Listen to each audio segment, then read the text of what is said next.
एक पेड़ पर चिड़िया और उसका परिवार रहता था। एक दिन की बात है।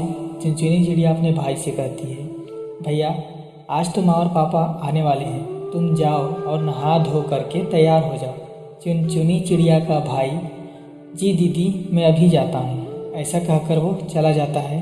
उधर चुनचुनी चिड़िया मन ही मन सोचती है कि भाई के आते तक मैं कुछ फूल इकट्ठा करके चली आती हूँ। माँ और पापा का स्वागत करने के लिए वह उड़ते उड़ते जंगल में चली जाती है। तभी उस जंगल में दो पक्षी पकड़ने वाले शिकारी घूम रहे होते हैं। उन शिकारियों की नज़र चुनचुनी चिड़िया के माँ और पापा पर पड़ जाती है, जो घर के लिए प्रस्थान कर रहे थे। यार वो देख, दो चिड़िया आ रहे हैं। हाँ यार, इतने सुंदर चिड़िया। यार आज तो मजा ही आ जाएगा। डिनर के साथ ब्रेकफास्ट भी फ्री मिलेगा। तभी वो दोनों शिकारी उन दोनों चिड़िया को पकड़ लेते हैं और कहते हैं, इस चिड़िया को तो खा करके मैं तृप्त हो जाऊंगा। इतने वर्षों के बाद इतनी सुंदर चिड़िया खाने को मिलेगा। उसकी बात को सुन करके चिड़िया कहती है, हे शिकारी, तुम मुझे बेशक खा लेना, पर एक बार मुझे मेरे बच्चों से मिलने जाने दो। मैंने उन्हें कितनी दिनों से नहीं देखा है, मुझे जाने दो। ए चिड़िया, हम इतने भी मूर्ख नहीं हैं कि तेरे बातों को हम सत्य मान लेंगे।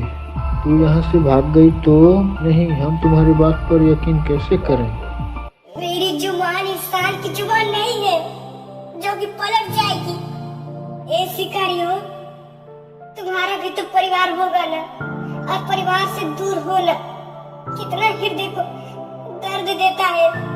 ए चिड़िया, तू अपनी मृत्यु से डरती है और जाने के लिए बहाना बना रही है।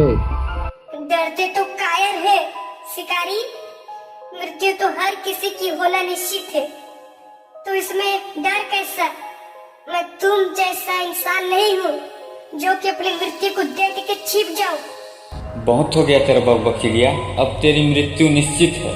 ए शिकारी, मुझे मारना चाहता है तो तेरी भी मजबूरी होगी।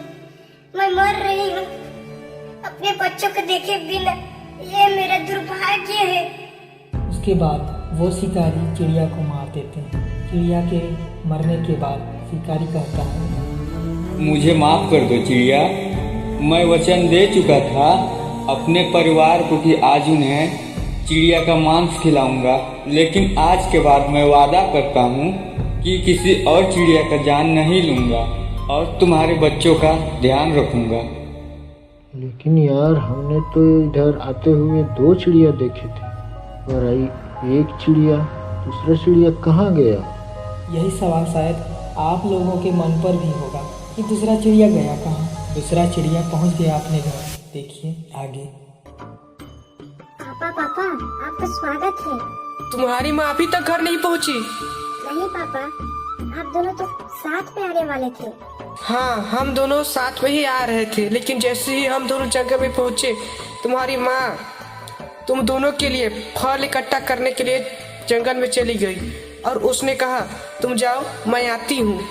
तो माँ फिर गई कहाँ? बेटी तुम फिक्र मत करो, मैं ढूंढ करके आता हूँ। ऐसा कहकर चुनचुनी चिड़िया के पापा चले जाते हैं उसे ढूंढने जंगल में। वो उसे बहुत ढूंढते हैं, लेकिन वो उसे नहीं खोज पाते और अपने आप में बहुत कोशिश करते हैं। दोपहर से शाम हो गई पर वो उसे नहीं खोज पाए। तब चुनचुनी चिड़िया के पापा अपने मन में सोचते हैं, मैं क्या मुंह दिखाऊंगा बच्चों को कि उसकी माँ अभी तक नहीं मिली। कैसे कहूँगा उनको उसकी माँ का कुछ पता नहीं चल रहा है। हे भगवान, कुछ तो मदद कर। चुनचुनी चिड़िया के पापा उदास होकर के एक पेड़ पर बैठे रहते हैं। रोते हुए चुनचुनी चिड़िया के पापा का नज़र किसी पर पड़ता है और वह पेड़ से नीचे उतरकर उन शिकारियों के पास जाते हैं और बड़ा दुखी होकर के कहते हैं, हे शिकारी, तुमने क्या मेरे जैसी दिखने वाली एक चिड़िया को देखा है जो बहुत ही साहसी और निडर पंछी है?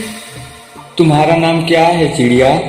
मेरा नाम चिंपू है और हम दोनों साथ में आ रहे थे घर पर। आधे रास्ते में वो हमारे बच्चों के लिए फल इकट्ठा करने के लिए जंगल में चली गई और मुझसे कहा कि आप चलती रहिए, मैं आती हूँ, लेकिन वो नहीं आई।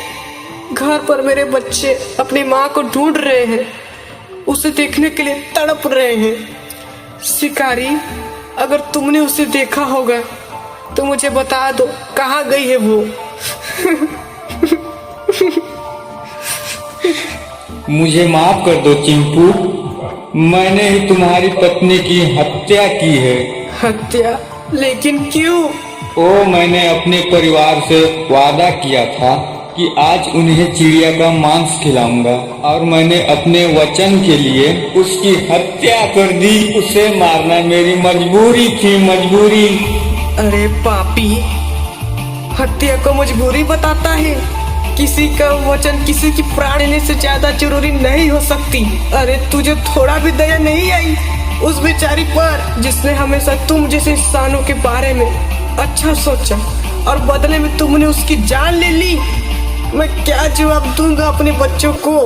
किस मुंह से मैं कहूंगा कि उसकी माँ इस दुनिया पर नहीं रही? मैं उनके आंसू को कैसे देखूंगा? बोल पापी मनुष्य, बोल। मुझे क्षमा कर दो चिंपू, चिंपू मुझे क्षमा कर दो। मुझसे बहुत बड़ा अपराध हुआ है। चाहो तो तुम इस अपराध के बदले मेरे प्राण ले लो, पर मुझे क्षमा कर दो। हे पापी मनुष्य, अब तो मुझे भी पाप का भागीदार बना रहा है। तुमने मेरी पत्नी को मारकर मेरे बच्चों को माँ की ममता से हमेशा हमेशा के लिए उन्हें वंचित कर दिया है। अब मैं तुम्हें मारकर तुम्हारे परिवार और तुम्हारे बच्चों से उसके पिता का साया से वंचित नहीं करूंगा। क्या होगा मेरे बच्चों का? अब वो कभी माँ नहीं कह पाएंगे। हे मनुष्य, ये तुमने क्या किया? यदि एक बार भी सोचे होते तुम कि जैसा तुम लोगों का परिवार है वैसे ही हम लोगों का परिवार है, लेकिन नहीं, तुम्हें तो बस अपने परिवार की चिंता रहती है। हम जैसे पक्षियों के बारे में कहाँ सोचते रहे होगे।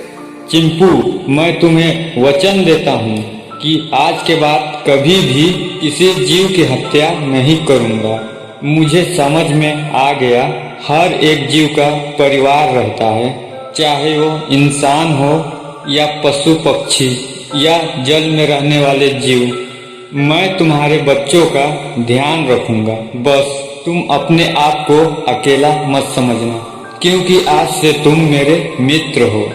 उसकी बातों को सुनकर चिंपू चिड़िया को भी विश्वास हो गया और उसे गर्व होने लगा अपनी पत्नी पर कि वो मरकर भी अमर हो गई, और सारे पशु पक्षी का जीवन शिकारियों के भय से डरने वाली सभी जीव को भय मुक्त और लंबी आयु प्रदान कर गई, क्योंकि उसकी वजह से अब किसी भी पक्षी की मृत्यु नहीं हो सकती थी। तो वे सब खुशी खुशी रहने लगे।